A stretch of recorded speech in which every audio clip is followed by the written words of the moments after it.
Where's the mic? This one? Yeah. Okay. So we're filming? Yes, good. Is this volume good for both you and the panel? Okay, I'll start on my next word then.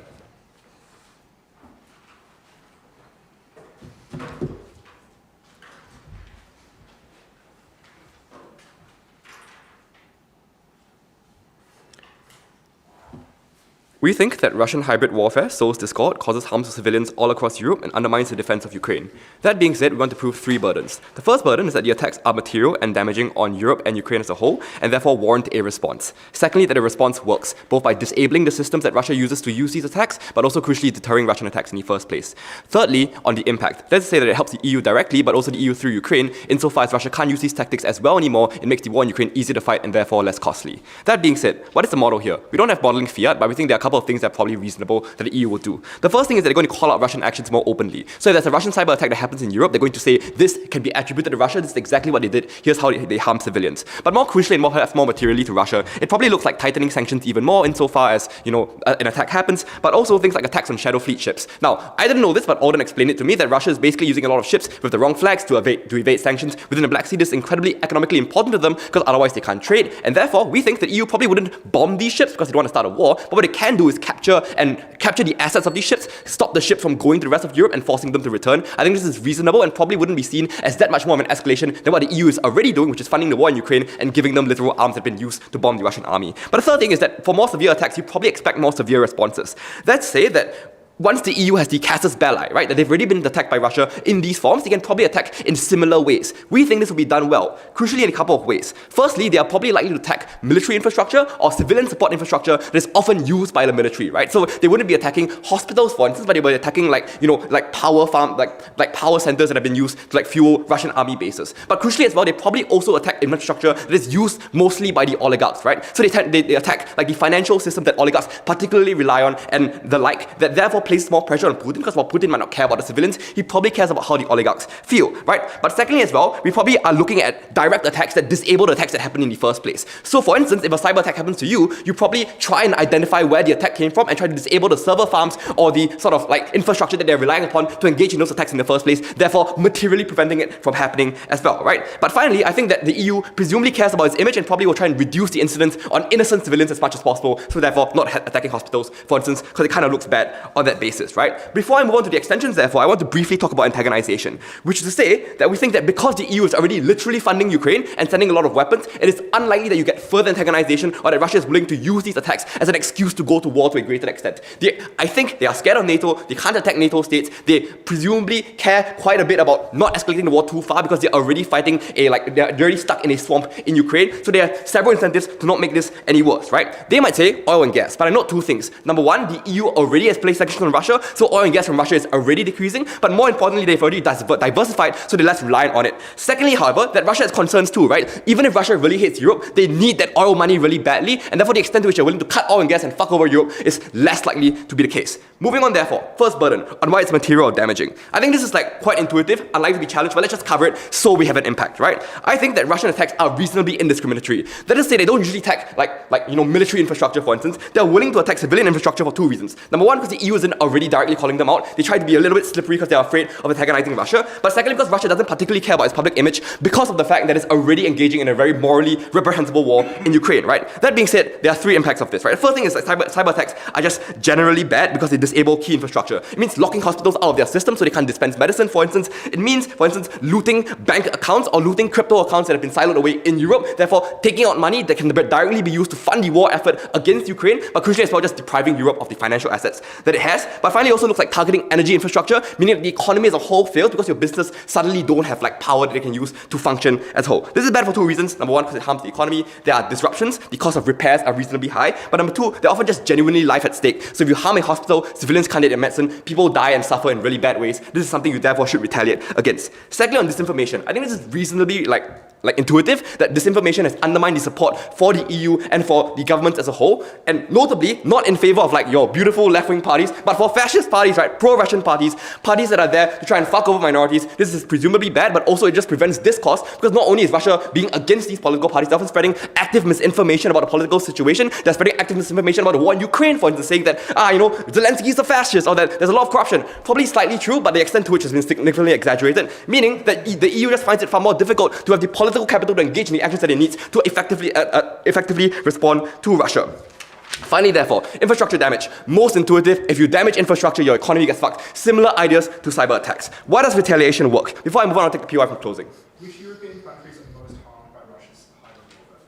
I think, okay, so here's the thing, right? I think that presumably the richest European countries have some ability to defend themselves, but Russia is trying to undermine the EU as a whole, right? Because at the point at which the weaker EU countries in the EU suffer quite a bit, they can also do, because the EU works by unanimity, they just need to weaken the smallest branches across. But crucially as well, because these Western states aren't that good at cyber defense, and Russia has invested so much resources into cyber attacks, they generally are able to do this across all of Europe, and is therefore generally harmful. Why does retaliation work? Number one, because you disable these systems, right? If you attack cyber infrastructure in Russia that is used by the people who are engaging in cyber attacks, they find it more difficult, or at the very least, you extend the time period required for them to then recover and do those attacks again. It therefore means that you reduce the economic damage that it causes, right? But also, if you economically weaken Russia, that is to say that if you attack their shadow fleet, if you try and add more sanctions to them, that probably means that Russia has less resources to invest in these places in the first place, so indirectly you are disabling these systems and make it harder for them to operate. But secondly, it's about deterrence, right? Because crucially, I think that if you attack the infrastructure that the oligarchs care about the most, if you attack the infrastructure that the military is using, number one, it makes the war in Ukraine more costly and expensive, therefore Putin kind of doesn't want that, but crucially, it places more pressure on the oligarchs themselves, right?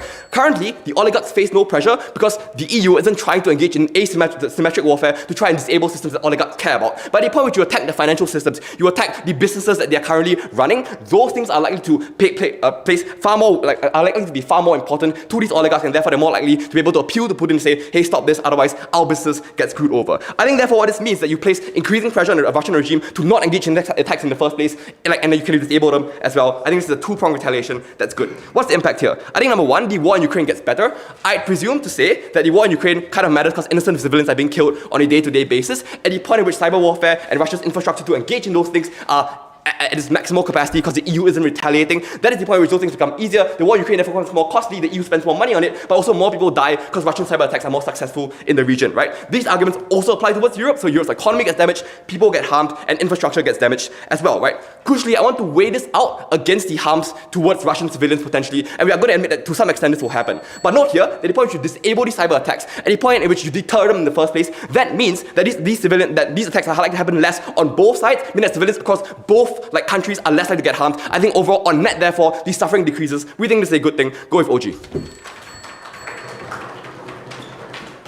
thank the Prime Minister for on the Leader of Opposition.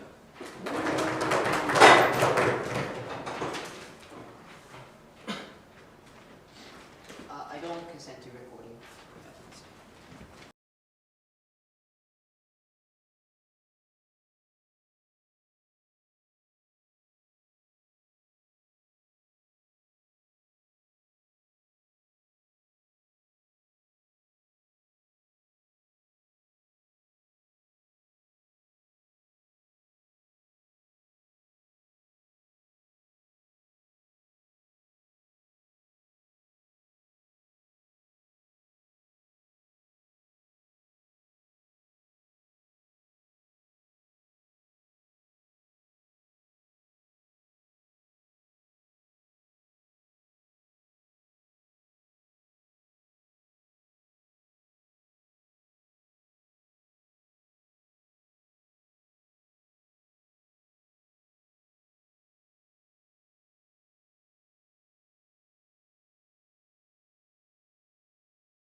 Is this volume good for that? Okay, cool. I'll start on my next word.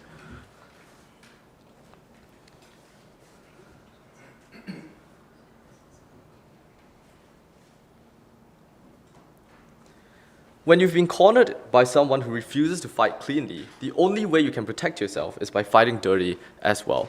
I want to do a few things in my speech today. First, I want to tidy up some of the characterization and framing coming from the opening half. Second, I will prove why the outcome is actually deterrence and disablement as opposed to aggression. Third, I'll do impacting and weighing. And fourth, I'll preempt some kind of CO extensions. First, characterization. The first piece of characterization I just want to prove here is that the EU is able to do these things in a proportionate way in self-defense at things that are directed at mitigation and prevention and deterrence. Why is this the case? The EU has the incentive to do so because it is limited by things such as EU law, by international restrictions as well, by domestic scrutiny. Generally, EU countries are more liberal. They recognize that they must act in self-defense and therefore are probably going to do things in a proportionate manner. Also note that the main aim of EU aggression is probably to stop and deter Russia from doing these things. So they will clearly link any sorts of aggression to prior acts or to preempt whatever Russia is doing so as to signal to them to stop doing these things. The counterfactual is that Russia continues to do these things regardless of what the EU does because they don't care about what the EU is doing. They just want to cause as much harm and chaos as possible. They also have the ability to do so because they generally are very rich, they have advanced militaries, but also they are able to do so because things like cutting undersea cables that necessarily supply useful materials to the Russian wartime economy are things that necessarily target the oligarchs more. Targeting, for instance, military infrastructure that builds drones is able to target just the military infrastructure that builds drones as opposed to civilians as well. Therefore, it's clearly able for them to do so. Why this is important is because it proves that the EU action is likely to be measured and necessary, and it also establishes the causation, i.e. Russia knows that this is in deterrence to them and therefore are likely to stop. The second piece of framing I want to deal with is just whatever comes out of Elo as opposed to the first thing he says is that they already share information about defense. I think they already do. It's not mutually exclusive and the EU continues to have an incentive to ensure that other EU states are also protected against this. But second, he says, these attacks aren't significant. I think this is just empirically untrue, right? Notice how election interference has been taking place all over Europe. Think places like Romania, Slovakia, Slovenia, Moldova. Also note that the motion talks about attacks on Europe in general, and the EU is able to step in to prevent many of the European countries from being attacked by Russia in this case. And so, if this is the case, even if these parties don't necessarily come to power as he wants to talk about, they already sow lots of discord in these countries. They move these countries away from Russia. They sow political discord. They harm vulnerable groups in these countries. I think the impacts are rather large. But also note, Josh has already impacted this very extensively, right? Things like cyber attacks. They take lots of money away from cryptocurrency accounts and bank accounts, which are just necessary for the economies of these places. They also attack places like hospitals where people literally die without the ability to treat them. Also look at the cables in the Baltic Sea, cables in the Black Sea, for instance, that they've been cutting. They've been supplying useful electricity and information across countries. I think these are very, very large impacts. Don't let them trivialize this in this debate. What then actually happens? And here I will prove to you that it is deterrence that happens and disability that happens, not aggression. The first thing to point out, they say that Russia is now going to become more aggressive. I'll prove to you again in the ability and incentive analysis why this is not the case. First, ability. I think Russia, in order to carry out more attacks, is necessarily going to need more manpower, is necessarily going to need a lot more money. Carrying out these attacks is extremely costly because they all often have to be covert, they have to be extremely specialized. So Russia cannot just keep recruiting people and throwing them on the ground like they are in Ukraine because they need very specialized resources. All this means is that the Russian armed forces, which are already extremely stretched and tired from the Ukraine war, are probably not going to be able to cover such a large expense. They're not able to retaliate to the EU to such a large degree. Additionally, just note that Russia is just generally not as strong as NATO and the EU as a whole because EU has a lot of support from places like the US, for instance, which has superior military capabilities. It is also just a lot richer, it has a lot more people, it is therefore able to defend itself. But third, Putin also has limited political capacity and can't justify attacking EU the same way that he is able to justify attacking Ukraine, simply because Ukraine is part of the is viewed as Putin as part of the Russian hinterland, and therefore Putin is able to say that we are taking back control of the hinterland as opposed to the EU, which is just not. So he probably isn't able to do so. Moving on then to the incentive analysis. One, noting that like Elo literally says that the entirety of the foreign policy and the attack is already directed by Putin, this probably means that he isn't able to garner significant more amounts of public support because he's already directing the maximum amount of resources he can at the EU. Like he literally views the EU and NATO as funding Ukraine's war. He already is trying to do his best to undermine this. But the flip here is that the people on the ground actually start to care when they become affected. So for instance, when you see all the people protesting in Moscow because they realize that the soldiers are coming back in body bags, that is when people start to care. They don't care when you're fighting wars in Ukraine, for instance, where they don't see themselves suffering, where they don't see the Russian people suffering. It is only when you get to them that you're able to disable and delimit like the amount of the Russian influence amongst the Russian people, and therefore pull away support from the war. The impact of this is that we achieve deterrence because Putin realizes that he is unable to hit back, and therefore he's going to be suffering a lot more than he's inflicting pain. The second thing I want to prove here is that we disable Russian abilities to attack, and this is just naturally true. Their response to this is, oh, it's a wartime economy. But again, cyber attacks are able to attack wartime production plants like drone manufacturing plants. You attack the shadow fleet, which takes away money that is necessary to fund the war pipeline. You can target specific war operations like factories that build drones and other things that are necessary for the war. I think these things are things that can be localized, can be very effective, and target the wartime economy. I'll take closing. Yeah, you've talked up Russia's capacity for cyber warfare quite a lot. Why does the EU have a reciprocal capacity to cause equal amounts of damage? Yeah, okay, so I'll get on to this, right? Elo tells us EU is relatively more vulnerable. No, EU is not vulnerable, right? Because it's been subject to attacks by a lot of different actors. Also note that it is one of the most secure banking systems in the world, which is why the EU is selected to be the banking hub of the world. Also notice that you have a lot of private actors that all have incentives to protect themselves on top of the governments. So on top of a very well-equipped, like expertise-filled government and the EU, you also have a lot of these private actors who have incentives to defend themselves. But even if this is the case and we buy that the EU is vulnerable, all the more you should be attacking Russia because this is the only way you can hit back at them. This is the only way you ensure that they stop, because otherwise they're just going to keep exploiting you. CG might say that, oh, the weaker countries suffer more. But if anything, we are the side that protects the weaker countries, because at the point at which EU starts now to intervene on their behalf, that is when Russia begins to back away. Otherwise, the weaker countries are just left fending for themselves and therefore left at the mercy of Moscow. The impact of this is whatever Josh said. You get fewer attacks, less people die. You also divert a lot of money. Russia generally just becomes less aggressive. This is important because it impacts the economies of like a lot of people. It's life and death for a lot of people. It impacts the most number of civilians, and it also just attacks those at the top, those that don't deserve any sympathy, people like Putin and his oligarchs. For all these reasons, OG. Here, thank you, Deputy Prime Minister. I call upon the Deputy Leader of Opposition to close out the top half of this debate. Here.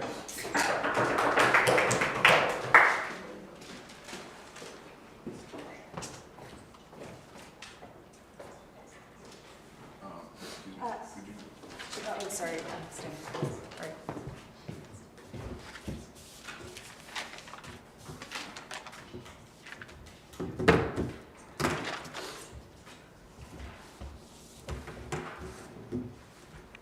Firstly, on framing, what opening government misses is that on our side of the House, we will be doing defensive tactics as well. If it is true from opening government that Russia is incapacitated and that EU is great, probably these defense tactics are going to work. This looks like, for example, creating 4 more ships along things like key sea cables that make sure we're able to protect them, for example, or making sure the security is upped on things like cybersecurity against cybersecurity attacks in the infrastructure within the Balkan states, for example. Or this looks like, for example, upping the security and maintenance of these ships that are in the Black Sea, making sure that they're less likely to be spoofed, for example, right? All these means that if it is true that this capacity exists on the EU, we can use this on the defensive to outlimiting any of these claims that opening government makes, and therefore opening government does not have a case. Let's talk about our case. The first thing I want to talk about is it is ineffective in likely taking out Russia to a significant extent for a few reasons. The first reason is just that this policy is not going to be done to the maximum extent that opening government wants you to believe for a few reasons. The first reason is that the countries that are hit hardest now through hybrid warfare are not the countries that have the significant, stronger political capital within the EU. This looks like the Balkan states. This looks like the Baltic states. These are not contributors to the EU. They do not have significant amounts of lobbying power, and therefore the amount of attacks that they're able to do is likely to be small. Secondly, the problem is that many of these foreign policy and defense has to be maintained by a consensus vote on the EU Parliament, and therefore this means that countries like Serbia or Greece are likely to reject many of the big attacks that are going to harm many of their infrastructure, for example, and therefore this means that the level of attacks you're able to do is likely to be limited at the end. The third reason is that Trump and NATO and US is unlikely to fund you or unlikely to help you in this instance. I just want want to note that this is critical because EU significantly relies on their high-tech infrastructure as well as their high-tech, high-tech cyber security measures on the US for a significant extent because they have been reliant already and therefore do not have the significant capacity individually to be able to develop this on their own. The problem is that Trump is significantly less likely to be likely to have the incentive to fund this. Not only because A, he wants the peace deal to work out and therefore he does not want to anger Putin. He already knows that Putin is likely to come to the table. It's kind of working out right now. They're shaking hands with, Zelensky in Florida. Probably he wants that trajectory to learn and it's unlikely that he's going to back down on this in the first place, right? But obviously, secondly, all of this does not impact the US economy or US people at all and therefore Trump has zero elective motive to go into this and save this on their side of the house. Empirically, he has already pulled out funding from giving funding into Ukraine. He's unlikely to want to support this and give additional money to be able to do this and therefore EU does not have the capacity to do this. This already proves that the effectiveness of this type of cyber attacks that happens is likely to be significantly small. But secondly, even if we don't buy any of this and say that the capacity of this attacks is likely to be large, I don't think this is going to hit Russia that significantly. I just want to note there's two things that can be done. One is attacks within Russia in Russian warfare, Russian infrastructure, for example, and the secondly is things like detecting things like sanction invasions by taking out shadow fleet ships, for example, right? I think both of these are unlikely to be effective. Firstly, on the economy within Russia, the problem is that a lot of this economy, again, is necessarily independent against the outside world. The problem with the Baltic states and why they were hit so hard when their electricity lines were cut was because they were still dependent on these lines running around outside of their country, whereas Russia is getting gas from inside. They're getting oil from inside. So it's unclear why a lot of this is necessarily that meaningful to begin with. So it's unclear why these infrastructure attacks are likely to be successful. And many times, a lot of the stuff that they're using right now is relatively not highly advanced machines, but rather they're fighting with rather, relatively not as high advanced machinery or factory lines, and therefore these are also unlikely to be significantly hurt, and the people on the ground making these factories are probably not going to be hurt anyway. So it's deeply unclear why a lot of these harms are actually going to activate in the point in which you try to go into this economic structure in the first place, right? But the second thing here is things on shadow fleets and ships. As we tell you, the things like creation of spoofing are probably also going to hurt EU ships as well, so it's unclear how effective that is. But more importantly, obviously you cannot distinguish this inherently with other ships, civilian ships, and therefore it is inherently just difficult to take them out. Russia is already denying that a lot of these ships are Russian, and therefore the identification process is going to make this all but difficult. So it's unclear how the effectiveness of this is going to be in the first place. But the last issue here is that let's say it is maximally effective and it does work. The capacity of Russia to be able to fight against this is not the biggest issue. And the reason here is that because Putin can do whatever he wants, he can obviously transform his economy into a wartime economy. He can get lots of people from different areas and make them work in factories. He can transform the economy, and he's already done so to a massive extent because he's not held back by things like democratic checks and balances. This necessarily means that at the point in which Putin wants to do this, he will make it happen, and the capacity is less likely to be an issue because there's still lots of people and there's still lots of money in Russia. So it's deeply unclear to me why this is the tipping point. Therefore, the far more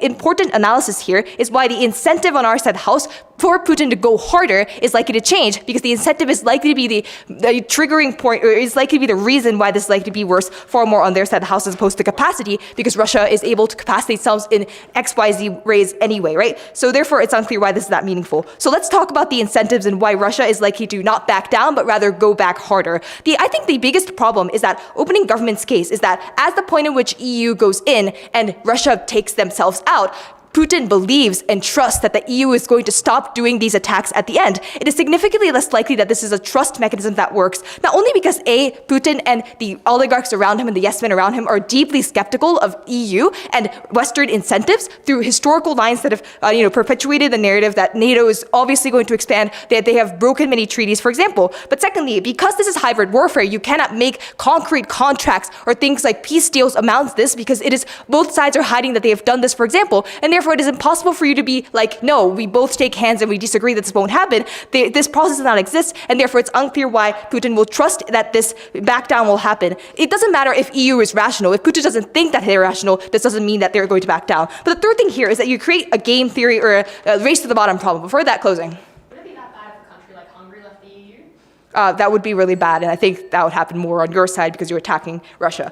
When you stop The problem is that when you stop, this is kind of why wars accelerate over time, right? So if you become the first one to pull out, there's a risk that their side is not pulling out and goes back and further, and therefore it creates additional incentive for you to keep going, because there's a game theory incentive to make sure that you do not become the first one to lose out, and therefore it's likely to be incentivized to go in further. So therefore it's deeply unclear why this works in the mechanism of deterrence, but rather we give you independent mechanisms as to why they're going to retaliate further, because of the strongman image, because of the internal tensions that push Putin to have to do this further, or because he has to make it up to the oligarchs, for example. So all this means that the incentive of Putin is far more likely to be that he goes in further as opposed to goes, tracks back more. The spectrum of impacts here are massive. Obviously, we have more retaliations in the countries that are getting this now. We expand this to far more vulnerable countries as well, like Moldova and Transnistria, for example. So we expand the amount of harms that are going to exist. This is going to harm far more number of countries, and that is also bad. But also, lastly, over time, you're likely to worsen tensions and risk things like even worse wars from happening. They're likely to test the red lines by going in and seeing how much an Article 5 can be tested. All this means that over time, this warfare becomes worse. This creates tensions as opposed to lessening them. Proud to oppose. Here, here. Thank the Deputy Leader of Opposition. Thank all speakers on top half. Now call upon the Member of Government on the back half of the debate. Here, here.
Sorry, is this good?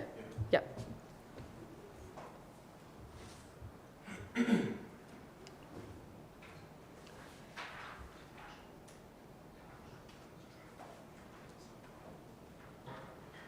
I'll only make one observation about closing government, which is that the logic of their claim, which is that when you heighten the stakes, you rally the people, and that unites them against Russia, applies far more strongly in the opposite direction. When you attack Russia, you unite the Russian people far more against the EU. And the reason that you do that is because Putin uniquely has far more ability to take advantage of any attack that is successful in Russia and to convince Russian people to let him conscript them more aggressively, to take more money away from them, to divert more energy away from them, to hurt them far more in service of the conflict in Ukraine. This makes peace far less likely. The first thing I'm going to explain is why Putin is the only actor that matters in this debate in terms of how Russia responds, dealing with some of opening government's material around oligarchs who do not exist, probably why they couldn't name any. Then I will talk about Ukraine. Firstly, on Putin and why he's the only one that matters. Oligarchs do not exist in Russia. This is like a meme that I think was debunked in like 2015, and it's regrettable that these guys aren't aware of that. People used to say, we will sanction Russia, and the oligarchs will be mad about the impact on their business. They will pressure Putin to stop the war. That is why we did it after Crimea, and obviously the response from Putin was not to stop the war. It was in fact dramatically escalated. Why do the oligarchs not exist logically? Firstly, Putin always wanted to attack and retake Ukraine. He wants to do the same to Poland and the Baltic states. He wants to do that for historical and ideological reasons. You can see his interview with Tucker Carlson, which I think the OIV would have at least read a summary of, where obviously his main concern is about historical and ideological concerns about regaining the Russian Federation. The second thing is that he softened the ground to make that possible. So he transferred the ownership over the most lucrative state assets, like Gazprom, to loyalists from the KGB days that he had, and away from those oligarchs who maybe used to exist, but certainly do not. He used anti-corruption campaigns to purge them from the military, to purge them from the government, and to purge them from economically significant positions. He assassinated any type of opposition leader, like Navalny, so there is nobody left to organize or to lead people or to act as a credible threat against him. And he did all of this in preparation for the conflict in Ukraine, which is why all of the responses, like trying to deter Russia through sanctions or other punishment, have been completely ineffective and have only led to things like escalation. And notably, the further that Putin takes it, the further he disempowers his own people, because as his own people become more and more convinced that the EU is the enemy, that NATO is at their door, that they need to respond and they need to regain their historical power, their historical territory to have any hope of economically recovering, then the more that they will accept it. When Putin says that he is increasing the number of conscripts, when Putin says that he is cutting back on their rations, when Putin says that they only get to heat their house up to 15 degrees instead of up to 16 degrees in a freezing Russian winter that is happening right now, and probably even worse than the weather outside right now. And what that means is that the harm to the Russian people, who have no control over the government whatsoever, no alternative, and no ability to pressure Putin to change his policies, are the ones who are disproportionately harmed, because this gives Putin far more ability and far more interest in harming those people in this way to escalate the war further. And you cannot even rely upon something like a military pushback, because conscription policies even weaken the ability of the military to do that. They introduce a large number of new and inexperienced people into a variety of different regimes. Those people are not known, they are not reliable, they are not particularly experienced. It makes it far harder for the military to organize against the government when there are a series of new people who could all be rats at any time, especially in a police state like Russia. What that means that, and obviously you can see the failure of the Wagner group right in those protests as well. That probably deters the military from pushing back in any way. What that means is that for ordinary Russians, there is just no scope. Putin is in complete control. It is a totalitarian dictatorship, and you cannot influence the Russian government unless you can influence Putin directly. So how does Putin likely react to this? The first thing that I would note is that the claim from opening government that you will attack only military infrastructure is not meaningful here, because as opening opposition correctly identify, it is often difficult to separate these things. But as we would more simply identify, the energy plant or the nuclear power plant that fuels the military base here also fuels the neighborhood over there. And it is quite simple, even if you only did attack military infrastructure, for Putin to just film that attack and to send it around on Russian information and Russian media. It is simple for people in the area to see that and to know that the EU did that. It is extraordinarily easy now for you to heighten the level of nationalism and aggression in the country. And what Putin wants, I've already explained, is a full-scale war, is escalation. So now you have just given him the capacity to substantially escalate that, which hurts ordinary Russians, hurts Ukrainians as well. And often this will mean that people volunteer into the army knowing that they are jumping into the meat grinder because they have no alternatives in this country anymore and because they genuinely believe this. And they would be somewhat correct in doing so. This is the EU hurting people who are not responsible for what has happened to them. Even if this only hurt Russian members of the military, that would inflame aggression as well. That would also make people angry. These are people's sons who have been conscripted. They're volunteers who thought they were doing the right thing for their country. This would not work. It would make things far worse. What this only does is make it easier for Putin to divert more resources to the military. The only thing that could stop this would be something like a mass spontaneous civilian protest. That is all that is left. There is no leader. There is no organization. And maybe that could happen if Putin tried to do this policy of increasing conscription and taking away energy today, but it could not happen after opening government's policy, which makes people far more receptive to the idea that the EU is a threat, that they need to react, they need to retaliate, and that Putin is their only hope in protecting them, and so they cannot threaten or destabilize him without being at risk of further EU aggression once the EU starts down this path. I'll take a point from opening. Russian propaganda already effectively converts existing misery into a deep hatred of the EU. When the EU retaliates against hacking infrastructure and economic resources of Russia, they stop doing it because it becomes bad strategy and disable them. You guys just need to pick, right? It is so fascinating the way that your characterization shifts. At one moment, this will be effective at deterring Putin, which suggests it has an impact that will be visible and large. At the other moment, this will not do anything, and so it will not spark any retaliation. I just think you need to pick one. And obviously, for this debate to have an impact, obviously for you to meet your own burden of significantly more aggressive foreign policy, you must do something that has an impact on this country. Lastly, on Ukraine and weighing why this is the most important thing. Russians are being killed and Ukrainians are being killed here. This is where people's lives are being lost. This is where they have no power over their governments because of wartime powers. That applies to Russians far more, but it certainly applies to Ukrainians to a significant extent as well. These are the people who are by far the most vulnerable in the round. And I do not care about protecting people in the Baltics from maybe having a hospital go down. I do not care about stabilizing the European banking system, which opening government claim is incredibly strong and resilient and probably not under threat anyway, anywhere near as much as I care about these things. You should not either. This strengthens the far right in the EU. All of the mechanisms I gave about how Putin uses this as propaganda apply equally to them. Closing government uniquely give us these names. The AfD, Marine Le Pen, these are the ones who are likely paying for this, but are not even under threat from Russia. The Baltic states, who will be under the greatest risk of retaliation. Rumen Radev in Bulgaria, Orban in Hungary, the Law and Justice Party in Poland. For these reasons, proud to govern. Opposed.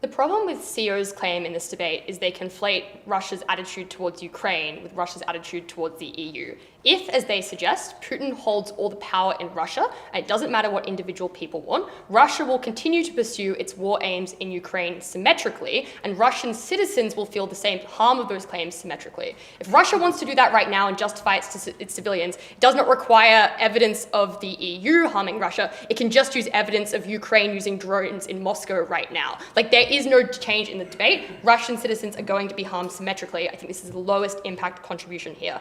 But the second thing to note here is it's contingent on proving that Russia is likely to retaliate, for which they do no real analysis besides from stuff that is contingent on opening opposition, which I'm now going to engage with now. I'm going to give unique rebuttal analysis that doesn't come out at OO to explain why you are likely to achieve deterrence here. The first thing to note and to question here is why Russia has pursued hybrid warfare against the EU for such a long period of time. And the reason why it does this is because it it knows that it can destabilize the EU without getting a response, because for the EU to respond this way to Russia seems like it might be escalatory, but also goes against the general democratic norms that it has striven to go by for a long period of time, which is why Russia continues to do this, because it understands that there are no consequences to its actions, not because this is something that it uniquely cares about to such a great degree that it would override its commitment to other issues, for example, funding the war in Ukraine. So the specific claim that we identify here is Russia is happy to do this when it comes at no cost to itself, but is unlikely to pursue this cost because destabilizing the EU is less important to its aims relative to the specific aims that it has in some countries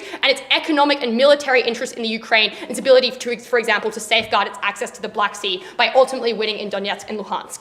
So that's the first bit of analysis here that is not given at OO. This is This is a specific reason why Russia is unwilling to bear the cost here, because it just isn't that important to them. But the second thing that we uniquely frame to you at Druve is that you give Russia a way out here by specifically saying, you've done this right now, we're going to start doing it to you now, but if you stop, we'll stop as well. The preemptive response to this from opening opposition is, well, Russia is unlikely to trust the West here. The thing that we would identify is that Putin's actually not stupid and he's not necessarily irrational. He understands that pursuing this is not in the EU's best interest. It's relatively expensive. It harms their image. They prefer not to do this. It's able to assess, therefore, that this is not something the EU would prefer to do and would not do unprompted if Russia were not doing it back to it. So it has an incentive to trust there. But the second thing to note is if the EU were to do it again, Russia could just start again, like it clearly has the infrastructure in place. There is no harm to Russia here for agreeing to a ceasefire. But the second thing that we would identify is giving Russia a way out is incredibly important because it actually allows Putin to activate his stance as a strongman leader. That is, the EU offering to make a compromise with Russia and saying, you can stop doing this to us and we'll stop doing the same thing to you, can actually be framed as a win for Russia on Ukraine. It looks like the EU making a compromise to Russia, ultimately at the end of the day, saying this has harmed us enough that now we no longer want you to do it to us, which therefore means that Putin can frame this to the public in Russia if he needs to, in order to make it seem like his image is good, and I think he can frame it internationally as well if that is where you believe this would occur. The final thing is, I think the claims made from opening government about wartime economy are actually a little bit flimsy. The reason why Russia is able to maintain its position in Ukraine is because for the majority of Russians, life has gone on as relatively normal. They do have functional banking systems. They're just not interactive with the rest of the world. Businesses keep doing business. That means that this unlocks the benefit of opening government, because we explain that you specifically are actually able to affect real life. The final claim from opening opposition here is to suggest the reason that you would retaliate is because they would do it badly. I just think this is particularly unlikely. One, the EU has substantial amounts of intelligence that suggests they would be able to make good decisions about where they do it. But secondly, just because you do it badly is the EU doing attacks that potentially harm people is an incentive not to get them to continue to escalate. So I think this suggests that Russia is most likely to pull back as well. I think that explains why this is likely to be substantial deterrence. It reframes and recharacterizes the debate in a way that OG doesn't, to suggest that Russia does not desperately desire to do this. It is something that is in its interest to do perhaps when there is no response, but certainly not something that it overwhelmingly cares about because it doesn't have that big of an impact. What I'm going to do now is explain why the claims we make about polarization are the most important thing in the debate before I do opening if you have one. The problem with this case is that it assumes that Putin has significantly rational incentives and sees the EU as a trustable actor. Obviously, both of these. You don't explain why Putin is irrational. He's a pretty smart guy. He's ruled Russia for the past 20 years, and he's gained that power through consolidating it from his enemies. Even if he were not individually rational, many people in Russia want Russia to stay powerful, and I've explained why it would be rational for them to listen to the EU in this sense. I don't think that's a particularly useful response.